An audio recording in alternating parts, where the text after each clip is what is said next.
welcome to the Ghosts of Harrenhal. My name's Simon. And I'm Mackelly. Thank you for joining us for episode 193 of our chapter-by-chapter book review of A Song of Ice and Fire by George Martin. Today we'll be discussing chapter 49 of A Storm of Swords. That's Catelyn 6. And as always, we're going to chat about the chapter and try not to spoil any future plot points for you. Hopefully we're going to provide you some entertainment along the way. We'll summarise what happened, discuss our thoughts on it, provide some useful background, compare it to the television show, indulge a little pedantry, and cover some relevant news and listener correspondence. Be sure to check out the show notes. That'll provide some additional information about the characters and geography of this chapter. How are you? I'm doing well. We just had a really fun wildfire side chat conversation. Yeah. That was a lot of fun. And as I mentioned then, Heart of Glass stuck in my head. Stuck in your head. So yes. That's great. Hopefully, some rigorous discussion about Cat 6 of A Storm of Swords might push it out, or at least hide it for a bit. I'm going to try to remember every so often to either say the word heart, glass, or blondie, and see if I just can't keep it going along there. If you become a sustainer, you can find out what the heck is going on in Mackelly's head. Oh, I highly recommend it. Beware, though. You got to go in there. You got to tread carefully. You got to know what you're getting into if you're going to get inside my head.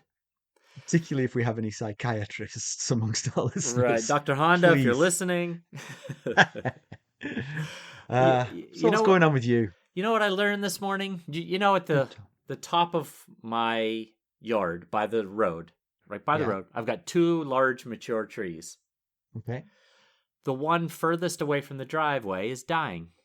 That's too bad. I know. It's I don't know what the landscape's going to look like without it. They're twins, you know. They flank the front yard, and now it's just going to be one tree. So, and it's going to cost me like $1,400 to get it removed and all that stuff. So, yeah. We had 10 removed, 10 trees. Oh goodness. Yeah. I got left a scar, not just in the yard. Right. I can imagine. Yeah, I got a quote for like that tree out, and then he's like, well, while I'm here, I can go around the property and give you a quote for anything else. And all in all, it came to like $40-some $100, but that wasn't for 10 trees being taken out. Mm-hmm. So, yes. Yeah. I don't envy that. There's one tree, you know, where we live, we have this type of pine tree called a loblolly pine, which the way you remember it is it looks like a lollipop. Like there's no branches for probably the first, 50 feet. And then all the branches start at the top and they go out kind of like a lollipop would.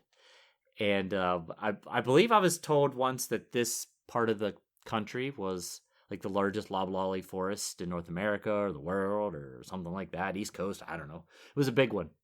And so, but, you know, due to developments and all that kind of thing, the forest has basically come down to what's in your backyards and stuff like that. Right.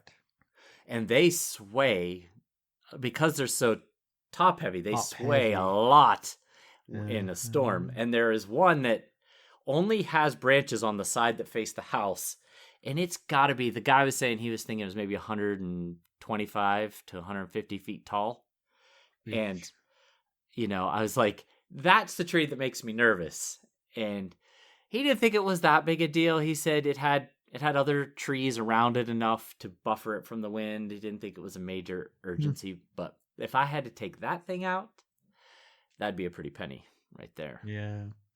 My guy, his sort of philosophy was if it was going to fall away from my house, he was fine with it. But if it was going to fall onto my house, he was getting rid of it.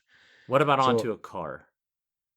Well, that just happens. And actually, it's the pine trees that do that because the reason it ends up looking like a lollipop is because it drops its lower branches, right? Yeah. It didn't start with 100 feet of nothing and then grow some branches. Right, yes. It lost the branches as it went. Right. Yes. So things that will kill you in America. Snakes. There's just so many. Poison ivy. So dangerous. Loblolly trees. So I was just talking to a friend of ours, and she mentioned that you were busting on me and her in a call recently about something to do with about Ted Lasso, but she couldn't remember specifically what you were busting on me about.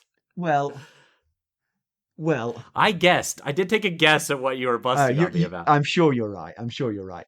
The thing is, I don't want to. Again, I've mentioned this on the Discord server. It's not my favorite show. I it was okay for a little while, but Uh-huh. it was like being fed spoonfuls of sugar. That Oh first yes, taste of it yes. was delicious. It was like, oh wow, that's an amazing taste. But they keep spoon feeding you that, it's going to get pretty nauseous Uh pretty quickly, and huh. that is what happened. And so my guess was your your comments about me were in regards to the fact that that show is so syrupy sweet that only people such as me would enjoy that kind of show or that particular show. You know it as well as I know it. That's good. I'm encouraged. I don't feel I maligned you by saying this now. So I was correct in my assumption, I Oh guess. yes, that's exactly what I said. Plus, have you watched it all? I we just finished last night with the final season series finale. The third season is terrible television. I mean, It the is. It first two is. were funny and sweet, but that third season is a complete mess. The bloated. I mean, it's not a show which justifies 70-minute episodes. Right. The Yes. whole thing seems to have been filmed on a green screen. They're never in the same room together. It's I had some issues with the and the third season character myself. arcs make no sense. Yes, and I felt like they didn't focus enough on the things that made the show what it was. There was a lot of like going off in weird directions, and there wasn't enough Roy Kent for my taste. For me, the more Roy Kent, the better. So, Aren't I your Roy Kent in real life, though?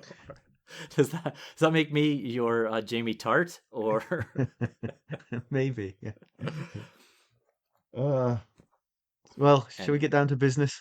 yes, I guess we should. Well, let's get. Unbeknownst to our listeners, we had a very long glitch here that's Yes, cost us about 10 minutes of recording time. it'll be fine.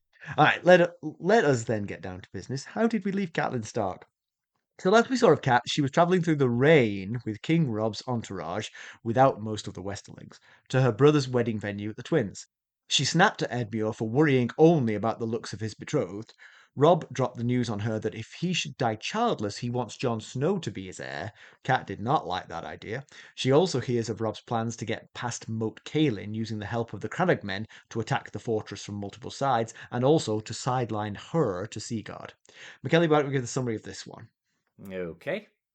Well, Cat, King Robb, Edmure, and all the king's men have finally arrived at the Twins. As they approach the castle, Cat urges Robb to ask for food and wine if none is offered. That will give the king and his people guest right and ensure no harm will come to them during their stay. 4 Freys emerge from the western castle to welcome Robb and company. Greywind has a welcome message of his own to deliver. The direwolf leaps forward and snarls at the men. Only Cat, cutting between Greywind and the Freys, prevents the direwolf from possibly attacking. The Freys do not take kindly to this show of aggression. Black Walder tells Robb he's late and wants to know where the woman is, referring to Queen Jeyne. Robb explains she stayed at Riverrun due to fatigue. Edwin tells Robb that accommodations have been made for him and his bannermen. However, his men will sleep and feast outside with the Frey men on the east bank of the river. Edmure couldn't care less about any of this. He just wants to see his blind date, or his future bride. Same thing. Yeah. More challenges arise at the castle drawbridge when Greywind refuses to cross it, growling and howling. Only Robb's soothing tones calm him.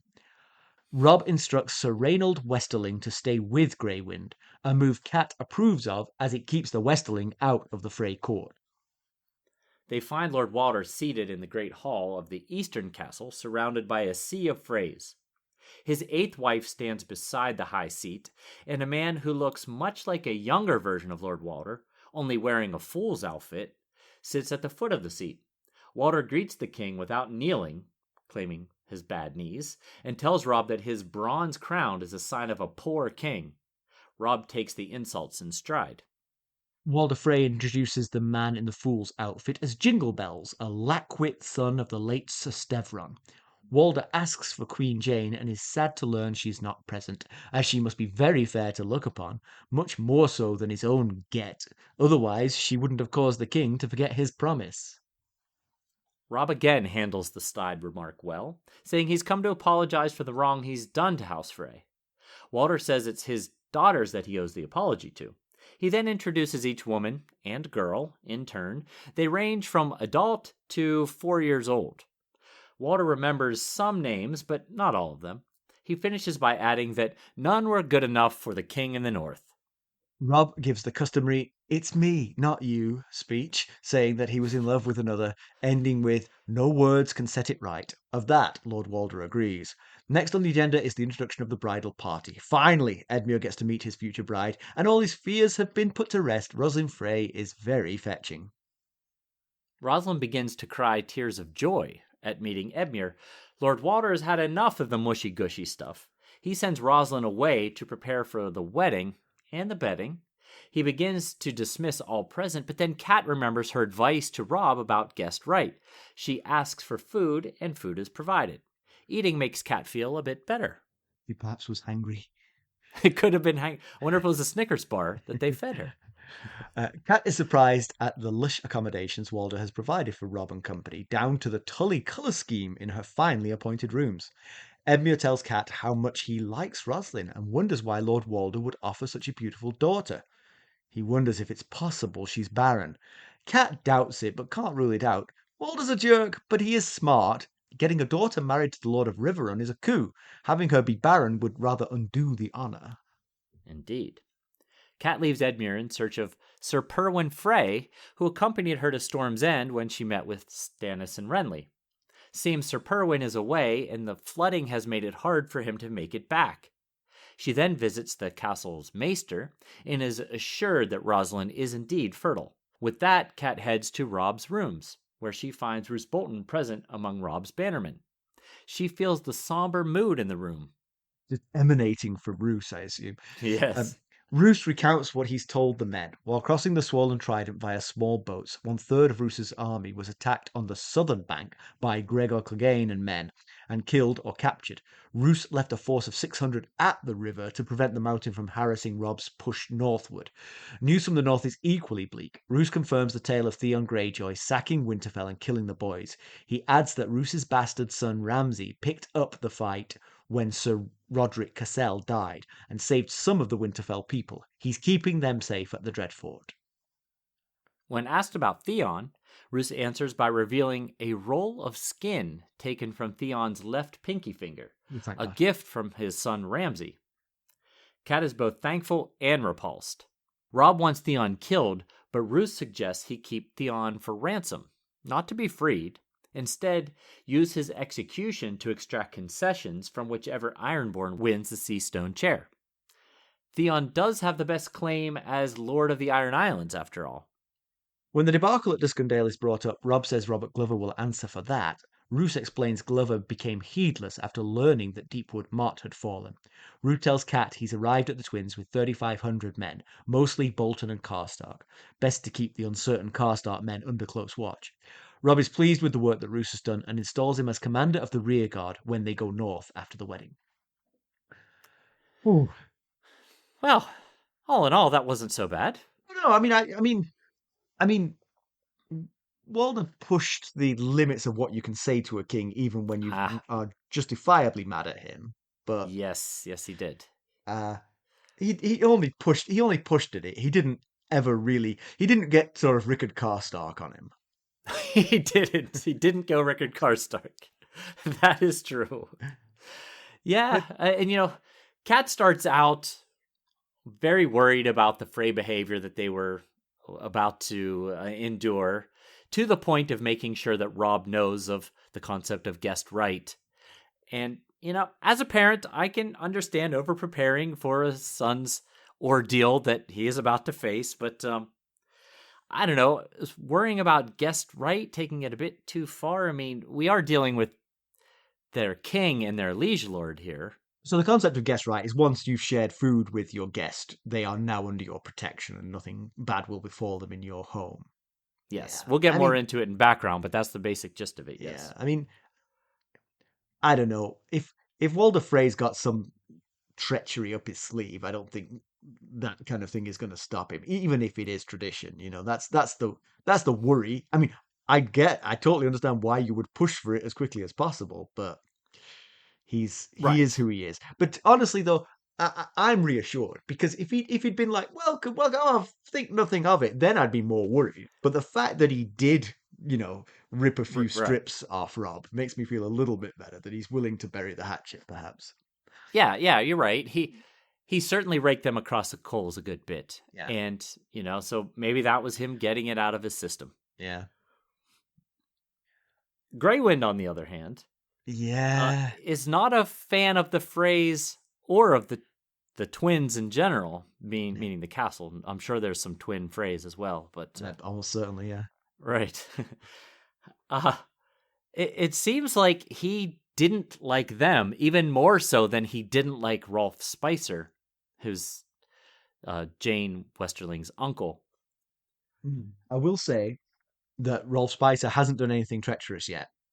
Greywind Right. may just be a little bit trigger happy, and let's hope Right. so.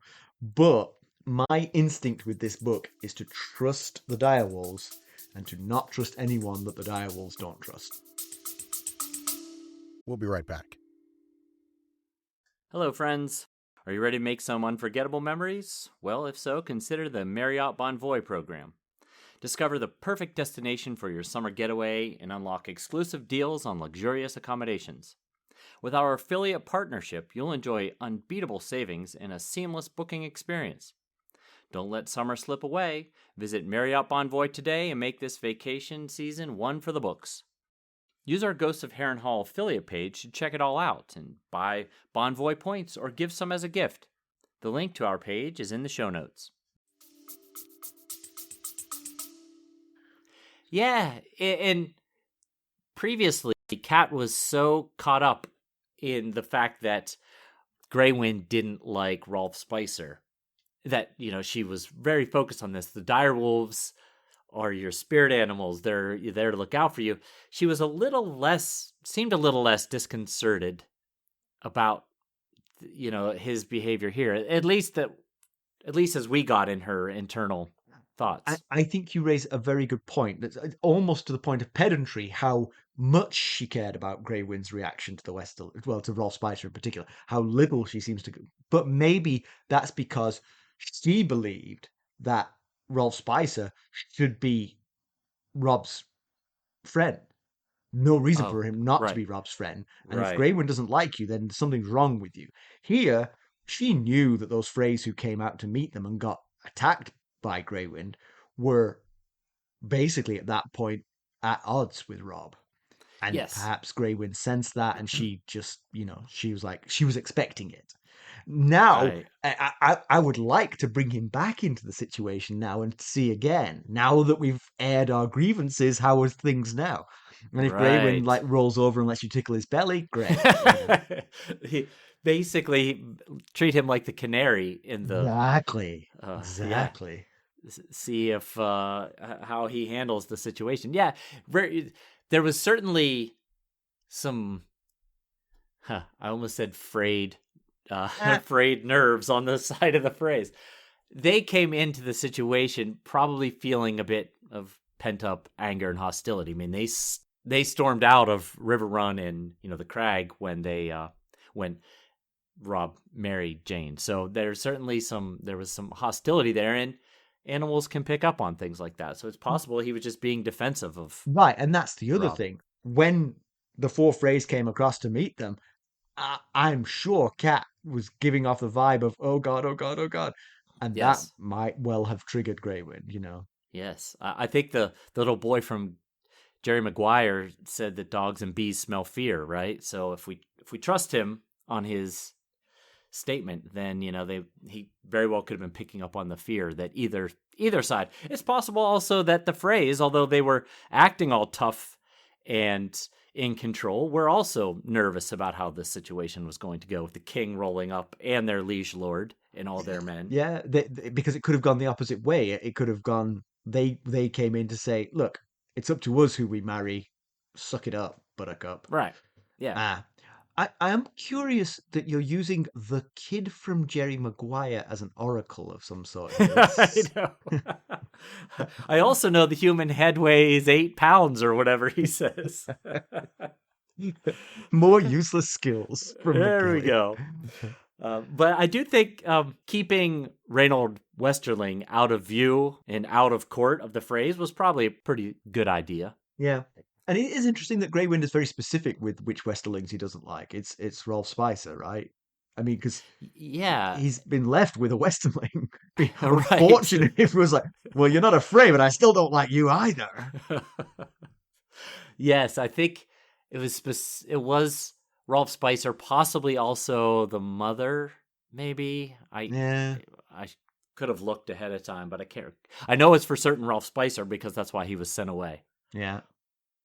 Oh, so Robb and company are hosted here. They're hosted in the water tower, which is kind of in between is the middle of the river. There's a tower, and it's got the two twins on each side, and I'm sure it's probably lovely looking out over the water as such, being right over the middle of it. But it also puts them in a bit possibly of a precarious situation as they are kind of trapped on both sides by Freys, and it's probably not a big deal, but Cat's safety concerns set the tone early of being wary of things. And so as I was reading it, I was like, well, they're stuck right in the middle. It's not like they're in one of the castles or the other.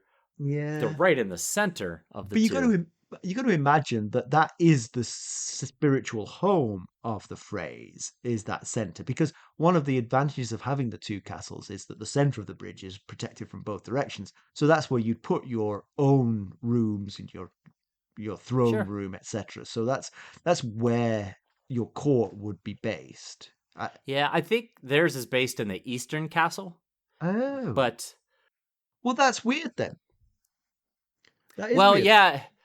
I mean, I'm sure it's beautiful. Like I said, you're right out over the water. It's probably very peaceful and, a very nice view from the center of the river. But it does put them right in the hardest place for them to, separated from their men, because the men have they're been on the forced eastern to camp. castle. Yeah, their men are on the eastern side. Yeah. So, and then it made me wonder: should Cat be here at all? Because it puts most of the remaining Stark Tully leadership all in one place at one time, in a place that they concern might be hostile. So, what if Robb doesn't eat the crow as well as he does, and things get a little touchy? But the fewer people you bring, the more people you leave at home, the more the slap of the face is. Yes, right. So you've got to come in force to make your apologies together. That is a concern you'd have to have. And of course, by the end of the chapter, it seems that none of this is a concern. Robb handles himself really well, almost a little too well. We'll discuss that in a minute. But so far, he's done a really good job of taking the barbs in stride. Yeah. Well, honestly, though, I will say, for the taking it in stride, he deserves every single one of them.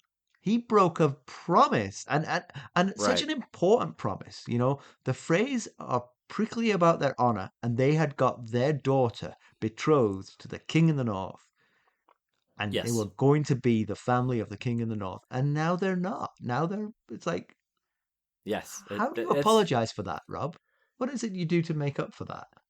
Well, as Walder Frey says, no words can make up for it. That's right. Yeah. when Robb says that. Yeah, that's a big step down. It'd be a huge disappointment, especially for a family in the Lord who is so focused on climbing the ladder. Exactly. Yeah. So Sir Stevron, his family, tell me who was the welcoming committee? So the welcoming committee was Raynald Westerling, who is Stevron's oldest, and then his 3 sons, who were Edwin, Black Walder, and Peter, a.k.a. Peter Pimple.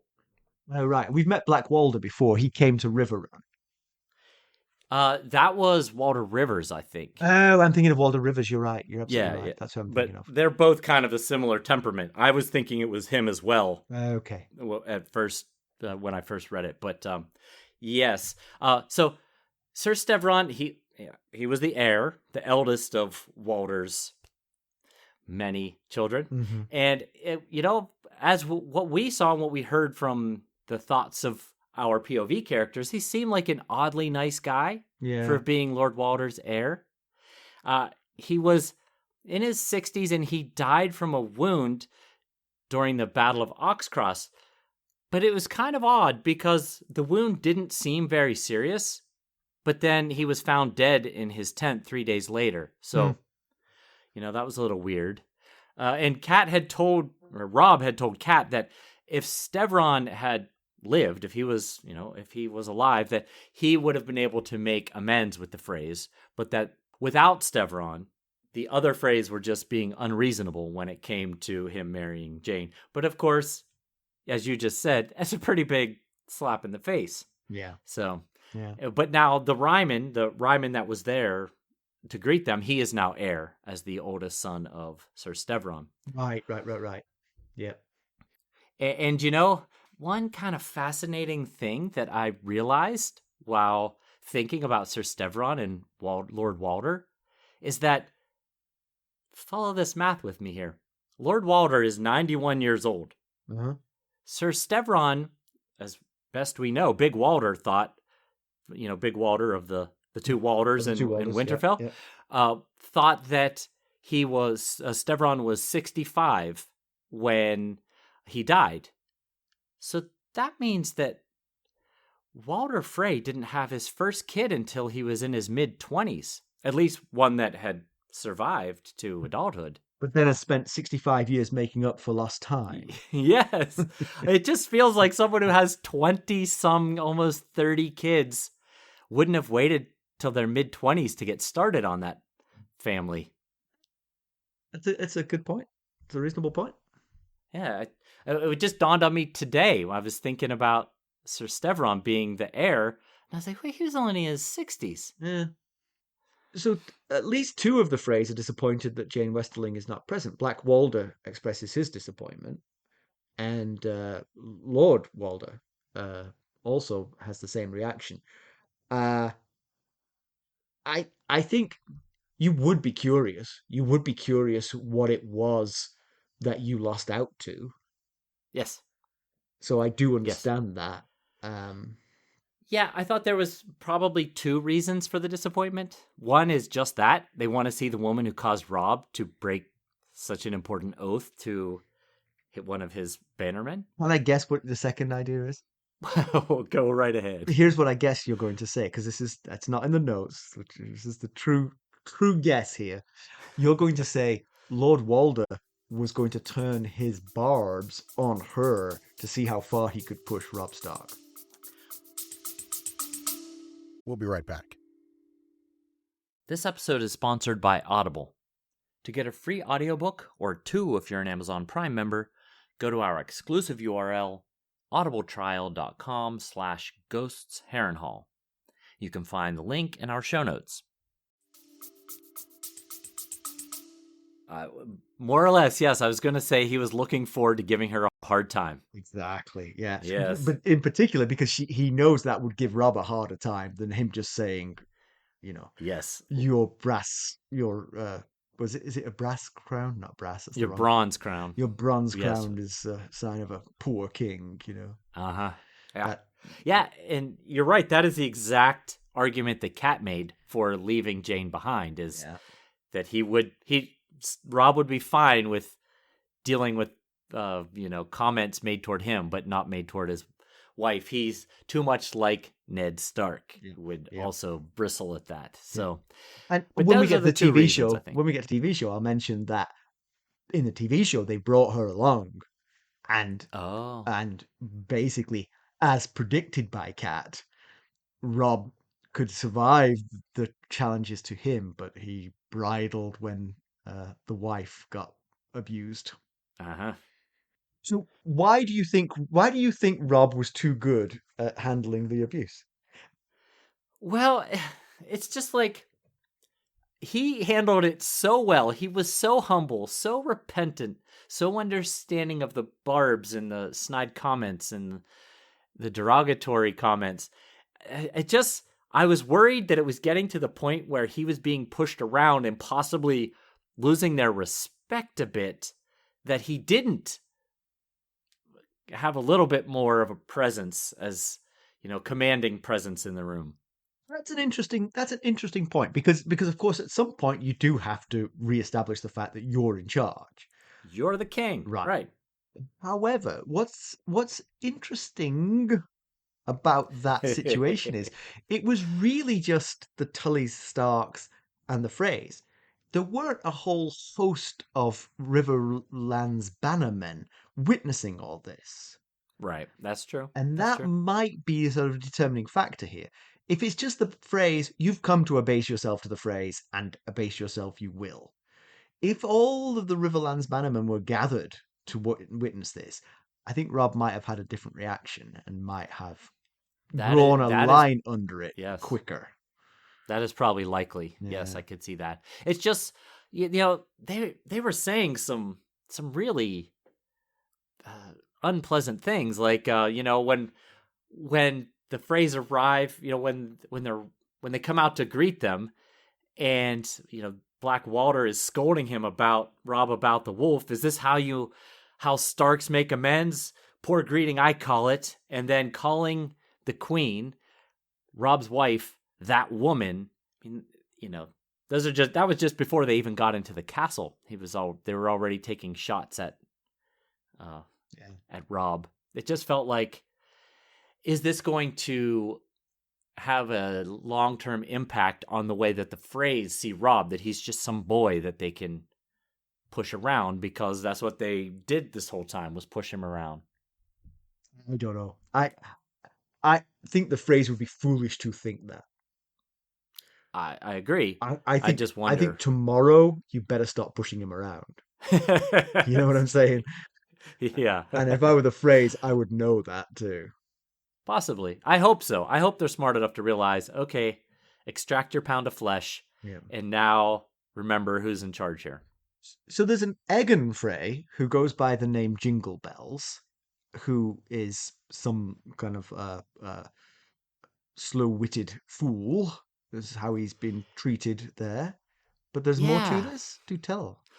Well, so the more to it is that he was the second oldest of Stevron's children. Okay. Which means at one point he was fourth in line as Lord of the Twins, until Ryman then went and had 3 sons that we met at the beginning of the chapter. Oh. So Ryman is a grandson, but there are great-grandchildren now who've jumped ahead of him. Right. Yes. Right. Yes. So Ryman is Aegon, Jingle Bell's older brother. Right. Yeah. I got it. So, but at one point, Aegon, aka Jingle Bells, was fourth in line to Lord of the Twins. So I just thought that was worth mentioning. Mm-hmm. He wasn't just some random Frey somewhere down in the line. Do we know if something happened to him? Did he have an accident, or was he born? We don't know. Okay. Yeah, we don't know. But Kat wonders if he always dresses like a fool, or if this is a dig at Robb. And normally I would feel like that's a paranoid thought, but under these circumstances, I can understand why she had that thought. But now, let's cut to the most important part of the chapter, at least for Edmure Tully. The only part. How cute is Roslin Frey? She is bizarrely cute. She is way cuter than every other Frey there's ever been, so he is hugely relieved.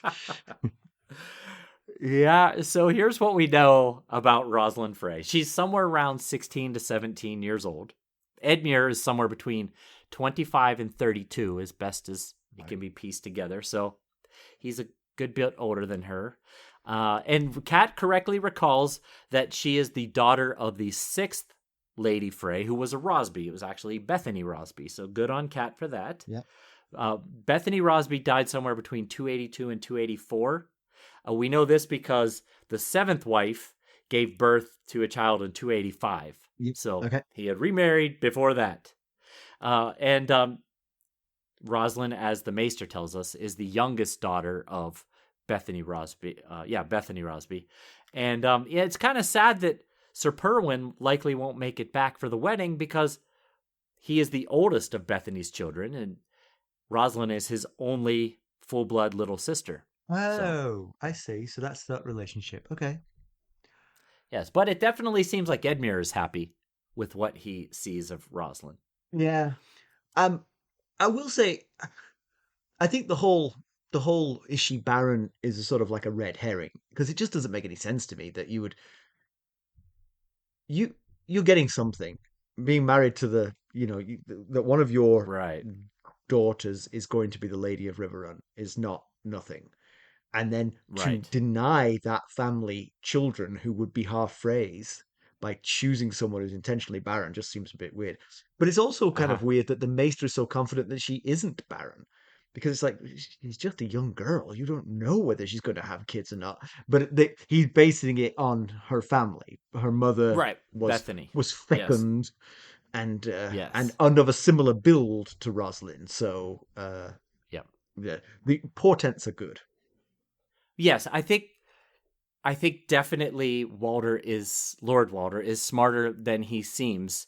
And despite it all, maybe he realizes that marrying his daughter to his liege lord is a great opportunity for the Freys. Not as great as marrying the king in the north, granted, but it's still not a bad opportunity. So when all is said and done, he's going to put his best foot forward. But you could argue that when the deal was struck with Robb Stark, he was only Lord of Winterfell.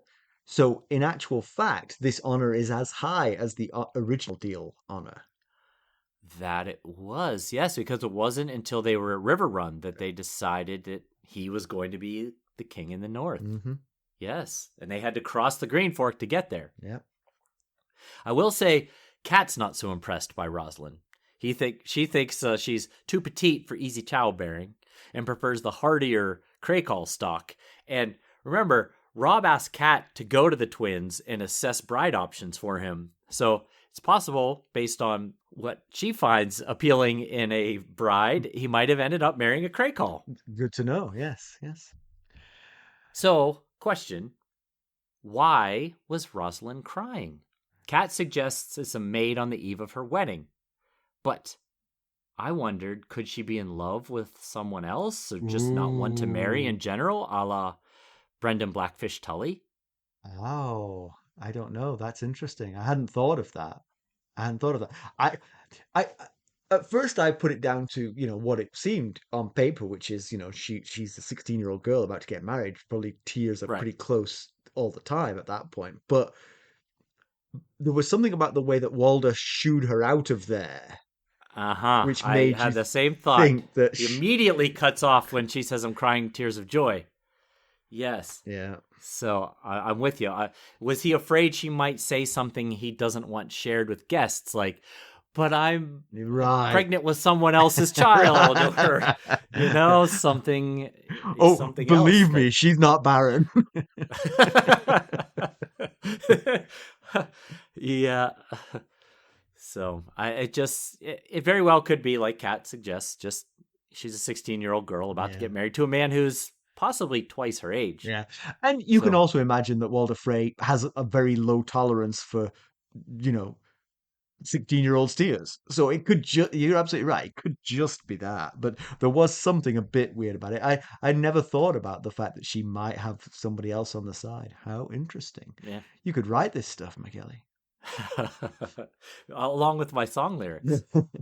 So you were mentioning how snazzy their apartments were in the water tower, uh, including being decked out in Tully colours.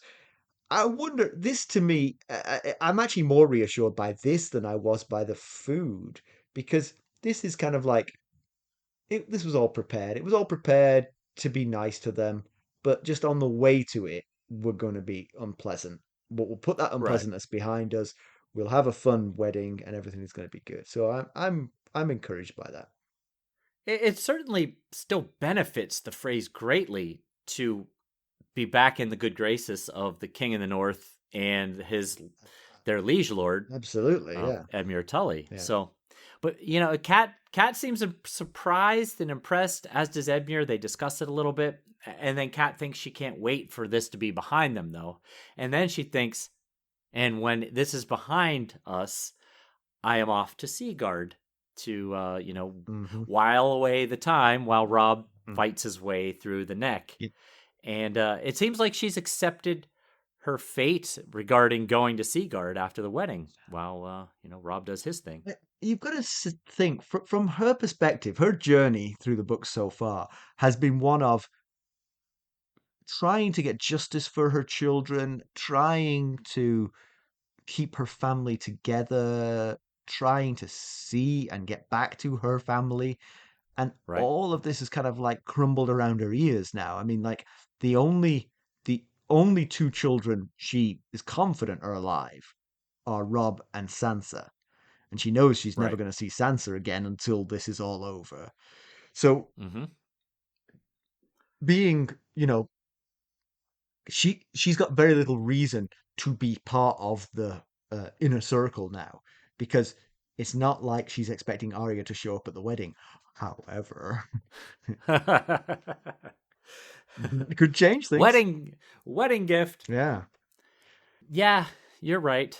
Yeah, absolutely. Yeah, she's really not even had time to grieve the loss of her husband, let alone the loss of her children. Yeah. So Yeah. she's.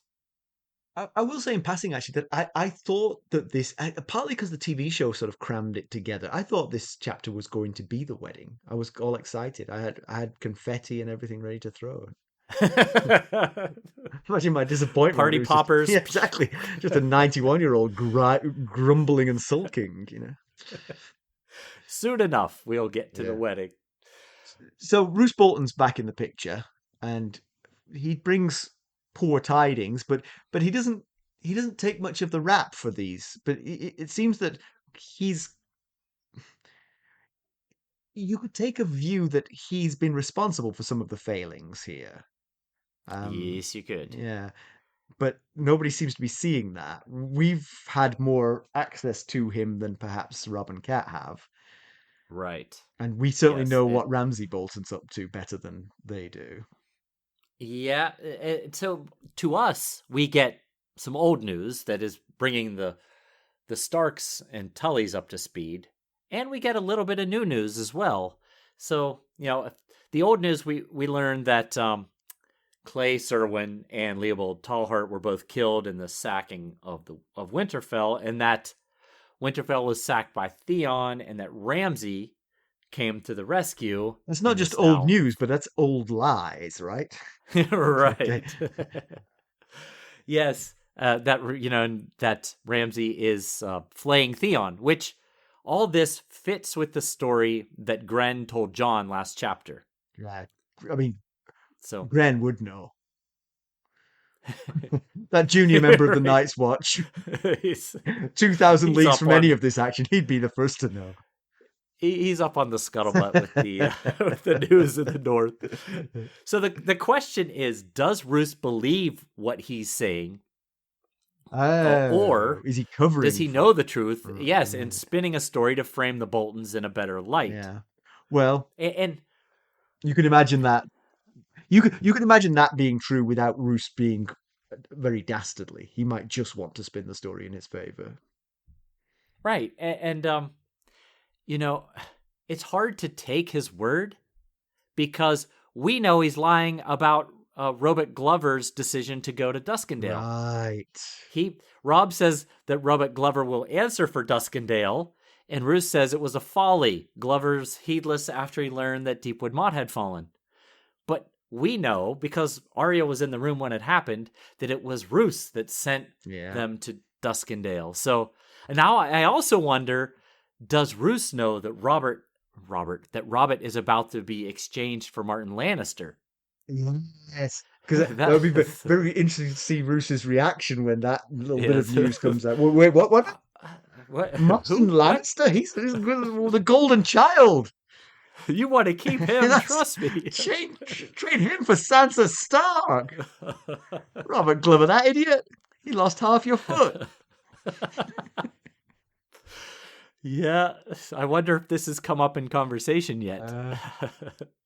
And one other thing I was going to say about Roose is that Cat thinks him a cold man because he says to all in the room, maybe what Ramsay's doing might help make up for the terrible things that he's done. But if he doesn't, if it doesn't help his cause, that's okay. I'm hoping to have a new trueborn son with my new wife anyway. Yes. And Cat thinks, well, this is a cold man here. Yeah. And if he's being truthful and really doesn't care what happens to Ramsay because he's hoping to have a new trueborn son, yeah, that's pretty cold.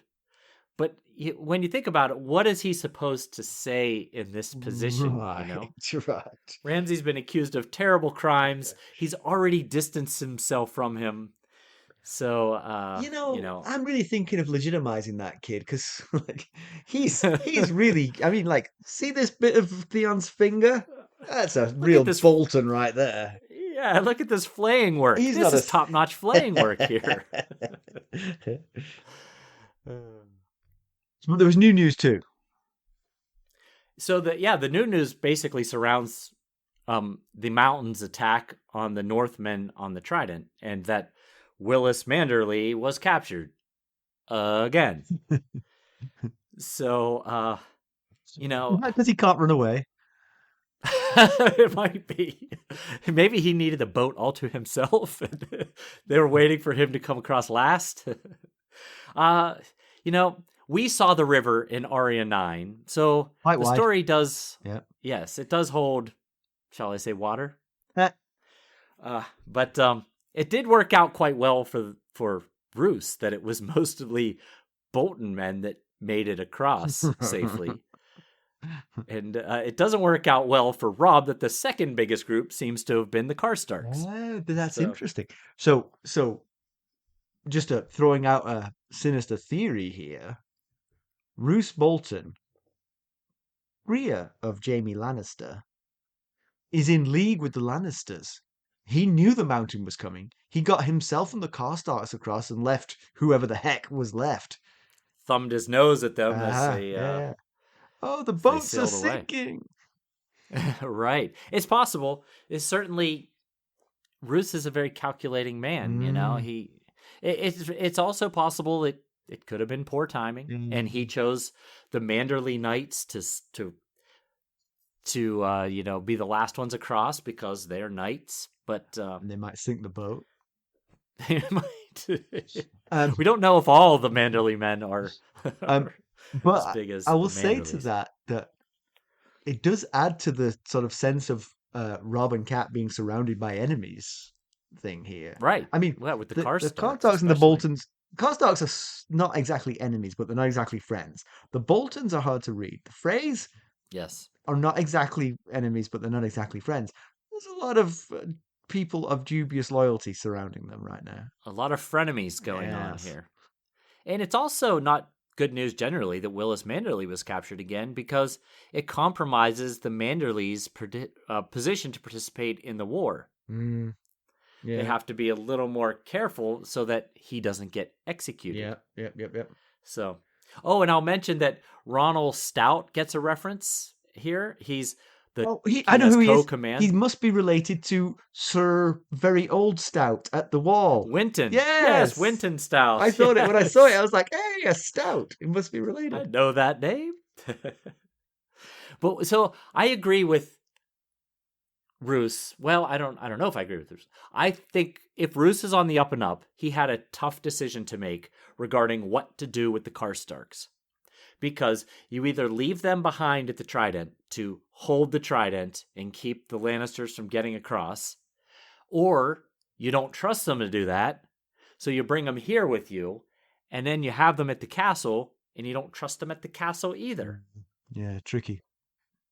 It is. And then the last part of the chapter is sort of like discussing what they might do with Theon. And I thought this was an interesting discussion because obviously Robb and Cat are ready for Theon to just get it in the neck. They are not ready to hear his defense. But the plan is not to ransom him for freedom, but to ransom him for execution. Right. Which is fascinating. Because somebody's going to turns the whole ransom thing on its exactly, head. Yeah. We'll keep this guy alive unless you pay us enough, and then if you pay us enough, we'll kill him. You know. Yeah, and Roose's theory is that Theon has the best claim to the Sea Stone he chair does because in he some is the ways. only son. Yeah. In some ways, but we were there on Pike with Theon, and we saw how much he was treated like an outsider. True. Roose wasn't. So, Roose wasn't there. Yes. So you and I can wonder how true Roose's thought is. Well, but that will just come down to the price. So let's say it's Euron Greyjoy wins the succession battle for the Sea Stone chair. It just comes down to price. It's like, well, you send him a raven saying, "Well, congratulations, or welcome to the Lords, welcome to the Big Seven." We have a guy here who, like, really, honestly, he should be on the Sea Stone chair. What would you like us to do with him, and how much are you willing to pay? Euron could say, "You can do whatever you want with him. I'm here, and he's never dislodging me." Right. Yes. But he might say, that's true. "I'll give you 20 gold pieces to get rid of him." Send me his head. Yeah, exactly. 20 gold pieces. All right, Mackelly, why don't you hit us with some background? I bet you've got some good stuff today. Well, I thought we'd focus on guest right today. Okay, good. Because Kat was very much focused on ensuring that the Stark Tully group was protected by guest right, while at the twins, clearly to protect them from any kind of extreme aggressive response by the Freys to Robb's broken promise. Ultimately, of course, things seemed to go better than she feared, but let's look into guest right and see why she was so insistent they receive it. So first off, guest right is a sacred law throughout Westeros and the free cities of Essos. However, it's especially sacred in the north. According to a Maester Egbert, who wrote a book called Justice and Injustice in the North, Judgments of Three Stark Lords, Northerners consider only kinslaying to be an equal to breaking guest right. Oh, interesting. So it's a big deal up north. As Kat explains, but the north begins at the neck, right? Just to be clear. And we are south of the neck right now. Yes, so the Freys maybe don't have quite as much stock in it, but it's overall, it's pretty well understood. accepted. As Kat tells us, when a guest, regardless of status, doesn't matter if they're king or peasant, eats and drinks from a host's table, guest right is invoked. This means the guest cannot be harmed, nor can the guest harm the host. It is widely believed that to break this sacred agreement brings about the wrath of both the old gods and the new. Now, I'm wondering about R'hllor. If R'hllor gets involved, then we've got a serious situation, because we know R'hllor is vindictive. And willing to flex. Right. So there's this story about the rat cook. It's a well-known Westerosi parable regarding the ramifications of breaking guest right. So the rat cook was originally just a simple cook of the Night's Watch, but he was angered by a visiting king, and as retribution, the cook killed the king's son, chopped him up, and served him in a pie to the king. Unfortunately, the king enjoyed the taste of the pie so much he asked for seconds. All this angered the gods, and not just the murdering the prince part, but the violating of guest right. They turned, the gods that is, turned the cook into a giant rat who could only eat his own young. So wait, the violation of the guest rights there was the killing of the prince because the prince had eaten of the cook's food. I guess so. Okay. Yeah, right. Yeah. So that's guest right, and that's why Kat wanted it so badly, because especially in the north, they take it very seriously. Right. But as you pointed out, we're not in the north. Yeah. So still taken seriously, though, I would just say. The other thing I was going to mention is that Lord Walder tells Edmure that he is the hero of Stone Mill, and also that Edmure is the 5th Lord Tully that Walder has known. So, what is Stone Mill? Well, geographically speaking, it's the western crossing of the Red Fork. What he's referring to when he says that Edmure is the hero of Stone Mill is that it was the location of the fiercest fighting during the Battle of the Fords. Edmure routed the Mountain's men when the Mountain and his men crossed the river, and Harwin told Arya not all that long ago that the Mountain lost half his men in that particular fight. So, that's what he was referring to when he said he was the hero of Stone Mill. Now, the 5 Tullys that Lord Walder has known, obviously this one, the 5th being Edmure, the 4th being his father Hoster, who is Edmure and Cat's father. Then there are 2 unnamed Lord Tullys. And then we have Medgar Tully. So Medgar Tully died when Walder was somewhere between 1 to 3 years old. Walder was born in 208, and Medgar died somewhere between 209 and 211. We know he participated in the tourney at Ashford Meadow in 209. That was very much featured in the Dunk and Egg series. Yeah. He lost in his first tilt to Sir Humphrey Harding, if you're curious. But then he must have died within the next 2 years, because the next check-in in 211 on a Lord Tully was an unnamed boy of 8, and that was also in the Dunk and Egg series. Okay. So, So when he says he knew 5 Tullys, he didn't really know Medgar all that well. He's lived through 5 Tullys, but he didn't know. Yes. All right, so comparison with the television show, all of this is broadly in place with a couple of deviations. We don't have the scene with the dire wolves and the welcoming party. We go straight to the throne room, and Walder Frey offers a greeting which includes bread and salt, and they all eat of bread and salt immediately. So he offered it. Okay. Cat didn't have to fish for it. Right. Well, I say he offered it. The scene starts with the bread and salt being passed around, so I don't know. Maybe Cat did ask for it. Grey Wind is not seen at all. He's seen earlier scene of them riding towards the twins. You see him plodding along, but you don't get any of his interaction with the Freys. All right. Jeyne, I'm putting Jeyne in quotes here because Robb's wife wasn't called Jeyne in the TV show, is present. And Walder does make very pointed comments about both her face and her body. And as Cat predicted, Robb reacts to that, and she's forced to grab his arm and hold him back from getting angry, you see. Edmure does not meet his betrothed at this point. I'm speculating because I didn't want to look ahead to what's coming, but I'm guessing he's going to meet her on the wedding day rather than in advance. Okay. So, wow. All right. Good stuff. Pedantry, I don't have anything. I thought this was well done. Yeah, me either. All right. Unfortunately. That's fine. I like it. Don't have anything to complain about. I like it when there's no pedantry. I prefer it that way. I do too. I agree. News and notes. So George Martin was out on the picket line in support of the Writers Guild of America strike there in Santa Fe, New Mexico. The strike is in its 4th week, and according to Martin, there's no sign of progress between the two sides, despite many production shutdowns. And speaking of production shutdowns, I told you in an earlier episode that House of the Dragon Season 2 won't be shutting down as the scripts were already pretty well set, and that is true. However, there are no writers on set for rewrites, which are pretty common, so it's possible that could delay the premiere of Season 2, which is already expected to not be out until sometime in 2024. So let's hope they power through and get it done on time. And we received an amazing and preposterously generous gift from our Discord community in celebration of our forthcoming 200th episode. We're blown away by the thoughtfulness and generosity. We're not going to share it, right, on the socials until we get to 200. Is that the plan? That is the plan, yes. But thank you to all those involved. It was genuinely so exciting to receive. It really was. I was busy at work, but Mackelly would not shut up and would not leave me alone until I'd seen it for myself. And it was worth the risk to my career.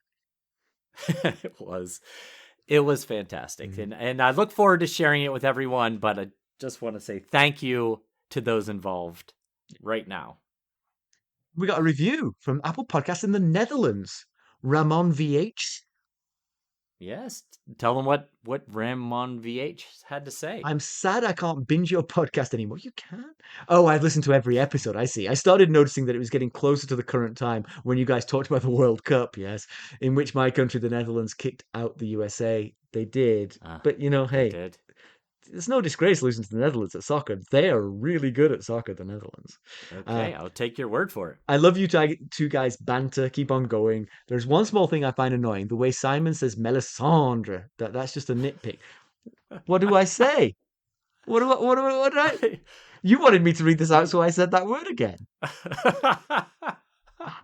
I say Melisandre. What do you say? Oh, that's what I say, Melisandre. Oh, that's it. I Melisandre. bet it's that Sandre at the end, sort of like Yes, I little. say Dra. You say Dr. Yeah, Yeah. I can see that. I don't know how to change it, Ramon VH, but I'll call her Big Mel. Big Red Mel. Mel. Yes. Red Mel. Yes, Red Mel. Mel the Red. But thanks very much. That's a really kind review, and we'll keep going. You'll just have to go one episode a week, I'm afraid. Yeah. Now's a great time to either join the Buy Me a Coffee Sustainer tiers or the Discord server at least, and Yeah, get your fix that way yeah. throughout the week. Did you see the other day someone joined called Tea and Books equals happiness? Yes, I did. Good name. It's a great name, and it It is. literally I must have caught it out the corner of my eye because I was writing to somebody else on the Discord server, and I said, "All I need are tea and books," and I decided not to put it. Nah. Yeah, and I was like, I saw you write that. I didn't know if you were I, being legitimate no, or I not. legitimately almost said, "All I need in life is tea and books," and I decided not to write it. And then I noticed that tea and books equals happiness was in the Discord server. I was like, "That's really strange." Cause and effect. I don't know which one came first there. If it's just a weird coincidence. Wow. So Yeah. Subliminal messaging going on here. exactly, yeah. All right, let's conclude. So it is going better than expected with the twins so far. The Freys not showing a great deal of respect to their king and liege lord, but they provided the prettiest Frey ever for their liege lord to marry. They True. mildly abused their king for his quite bad breaking of a vow. Yep. Yep. Eh, Yeah. I mean, that wasn't so bad. you know what? A compromise deal, everyone's going to be a little bit unhappy, right? We're at Right. that point. Yes. We've found the middle ground. All that. Yeah. Just like a parent, all that worry over not that much. Yeah. Just some barbs and rubbing the slight in their faces a bit. The only person who might ruin this, I think, is Edmure, because the grin on his face might annoy the Freys so much that they want round 2 of the Robb eating humble pie. Right, yes. Maybe that could be an issue. They didn't feel enough pain. We got to do it again. Yeah, look at him. He's not sad. Yeah, I mean, hopefully now that we've gotten all this unpleasantness out of the way, can all just be water under the bridge. Ah, stop already with say your it? jokes. Good grief. Oh, well, I need to throw a good dad joke in there every now and then. I'm not sure if it's good dad joke, a dad joke. And so Roose Bolton is back in the fold, and well, he's his usual sort of like tangential relationship with the truth, self-serving and pretty dishonest, basically. He used to blame for the debacle at Duskendale. Yes. Yeah, we know he's lying about that. Yeah. So it's hard to know what he's being honest about and what he isn't being honest about. And you brought it up. Could he have known that the attack from the mountain was coming and handpicked who he was going to leave on the southern side of the bank? It's possible, because we don't know, because he's not always honest. Having said it, I fear I brought it into reality. I had a little chill up my spine then as you said it again. And, he paints Ramsay as the hero of the North, who, one of the lines he has is that Ramsay says he will not put down his sword until every Ironborn is removed from the North. Does he know? Does he know what Ramsay's been up to? Or is he getting fed the same stuff from Ramsay? We don't know. Think that Lady Danella Hornwood's fingers were Ironborn?